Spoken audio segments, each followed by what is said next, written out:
ABC ত্রিভুজের এডি মধ্যমার মধ্যবিন্দু ই, A B C এর এডি মধ্যমা তার মধ্যবিন্দু ই, বর্ধিত বি এসিকে বিন্দু ছেদ করেছিল।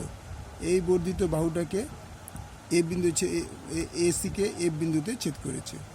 AC equal to 10.5 centimetre. এই এসিটার মান হচ্ছে 10.5 সেন্টিমিটার।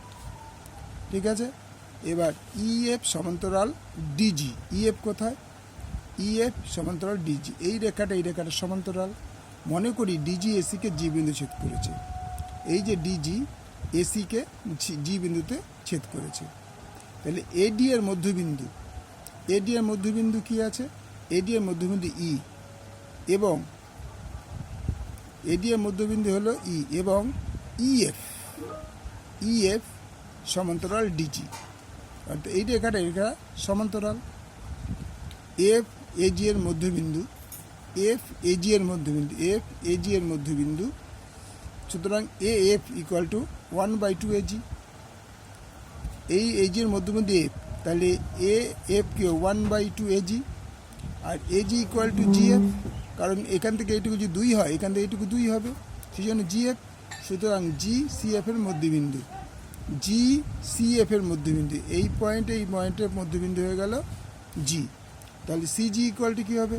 সিজি মানে এইটা, সিজিটা হবে হাফ অফ সিএফ, কারণ এই দুটো মান তো সমান। সিজি ইকুয়াল টু জিএফ, তার মানে কি এইবার এফসি হলে কী হবে? হাফ অফ, তাহলে সিজি হচ্ছে হাফ অফ সিএফ, এই সিজি হচ্ছে হাফ অফ সিএফ, আর সিএফটা হলো ইকুয়াল টু জিএফ। তাহলে AF plus F G plus GC equal to AC. তাহলে আমরা পেয়েছি তিনটে বাহু কি, AF equal two F G equal to GC, সেইটা ইকুয়াল টু টোটাল যোগ করলে আমরা এসি পাবো। তাই লিখলাম এএফ প্লাস এফ জি এর বদলে এফ, জিসি এর বদলে এএফ ইকুয়াল টু এসি। তিনটে এফ, কারণ এইটা যদি 2 হয়, এটাও 2, এটাও 2, তিনটে একই, তিনটে যোগ করলে 6 হবে। তাহলে 3AF ইকুয়াল টু এসি। এবার এসি কত?